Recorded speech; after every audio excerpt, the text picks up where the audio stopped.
A chaotic scene as Venezuelan migrants arrived in El Salvador over the weekend. El Salvador's president posting this video to social media, saying it shows members of the Tren de Aragua gang being transferred to one of the country's mega prisons. Tonight, families of some of those detained saying their loved ones are being wrongly accused. Cumpleaños feliz. 29-year-old Mervin Yamarte was among those deported and detained. His family telling NBC that they spotted him in this video. He landed in a detention center after he was arrested by ICE agents at his home in Irving, Texas.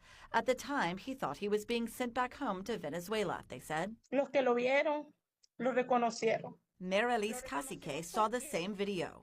She, too, recognized her son, able to identify him after seeing his tattoo. Que lo chequen. She says authorities should check him whenever, and he'll turn up, that he's not a criminal, that he has no criminal record, and that they should send him back to his country of origin. These were bad people. Over the weekend, President Trump invoking a sweeping wartime powers law, known as the Alien Enemies Act, to deport members of the Venezuelan gang Tren de Aragua, whom his administration has labeled a foreign terrorist organization. How do you determine whether somebody is a gang member? What criteria do you use? To various investigations.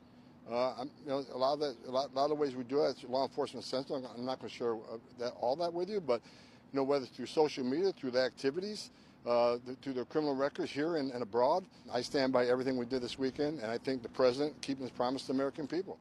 NBC News asked the Department of Homeland Security for the criminal backgrounds of these three men. In response, a spokesperson declined to provide records and said, "We are confident in DHS intelligence assessments." But these family members insisting their loved ones are not part of the gang. An Orlando family saying immigration agents linked their brother to Tren de Aragua after noticing tattoos on his arms. El único delito.